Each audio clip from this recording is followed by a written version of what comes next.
こんにちは、あすか先生です。Do you like learning Japanese? Let's master authentic Japanese with me. 一緒に日本語を勉強しましょう。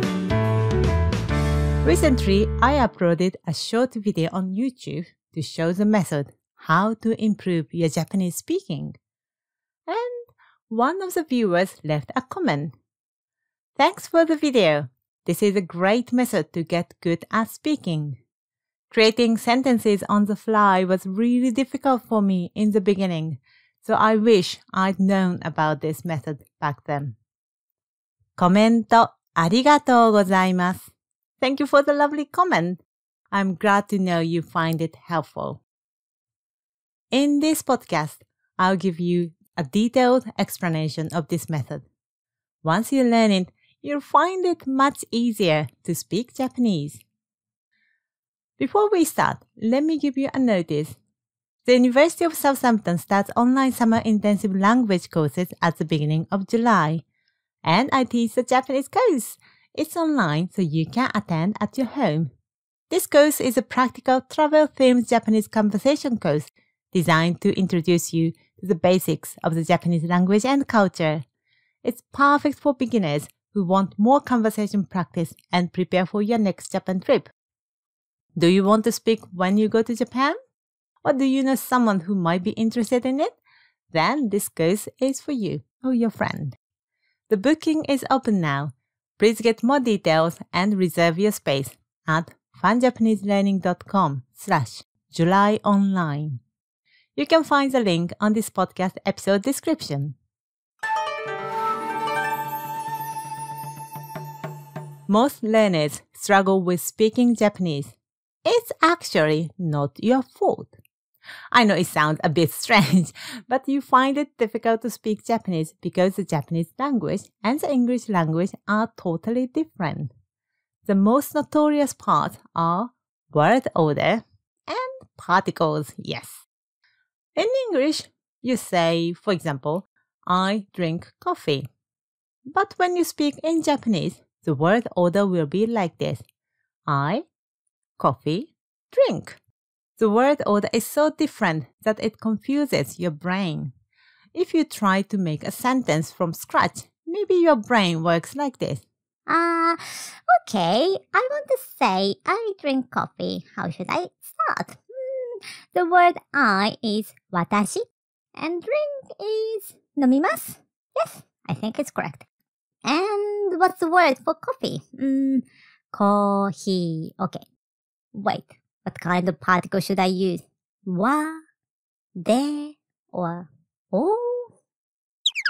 And your brain shuts down. To prevent such a disaster, I recommend you to follow this special method. How to do this? Use an example sentence as a template. You can find good Japanese example sentences in your textbook. I suggest you use proper Japanese language textbooks written or at least proofread by native Japanese language professionals.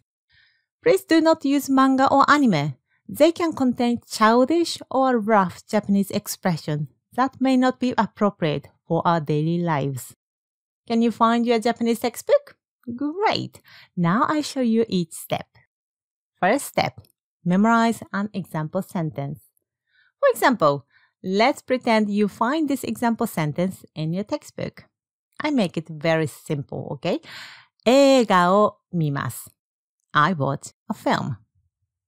Memorize this Japanese sentence. Read it out loud and recite it. Can you say this example sentence without looking at anything? I watch a film. 映画を見ます. Fantastic! Then move on. Second step, swap a word. For example, swap 映画 for DVD. DVD を見ます. I watch DVD. The good thing is, the sentence structure is the same. You can keep the particle を. 映画を見ます. DVD を見ます. So no need to struggle with choosing an appropriate particle. Yes. If you memorize example sentence completely, you find it relatively easy to change a word. Third step, add more information. Now it's time to add extra information such as time or place. For example, let's add the Japanese word tonight. Do you know it? Yes, 今晩. Tonight, I'll watch a film. 今晩、映画を見ます. Where shall we watch a movie? Let's go to Tokyo. Tonight, I'll watch a movie in Tokyo. 今晩、東京で映画を見ます. Here is a warning. When you add extra information, you need to think about particles. The time expression 今晩 doesn't use any particle because it's not a specific time expression. Tonight, I'll watch a movie. 今晩、映画を見ます. When you add Tokyo, it should be a place where a watching film action happens. So you need to add a particle で. I watch a film in Tokyo. 東京で映画を見ます. At this third step, you may find it a bit difficult or tricky to add extra information with confidence. In that case, I recommend you memorize more extended example sentences that include much extra information at the first step. For example, if you memorize a longer sentence, I'll watch a film in Osaka next week. 来週、大阪で映画を見ます. It may take some time to memorize this long sentence, but once you've done it, it's much easier to change words and create new sentences, as extra information is already included. Try it out. Today, I show you the method to speak Japanese confidently. It's challenging to make a sentence from scratch. However, once you memorize example sentences and use them as templates, it's much more manageable. Expand sentences and express yourself. In the next episode, I'll talk about kanji. Have you learned kanji? What is the most challenging part of kanji learning for you? If you have any kanji-related questions, please leave them in a very short questionnaire at funjapaneselearning.com/episode 23. I'll answer your questions in the next episode. It will be great to hear from you. That's all for today. Happy learning. またね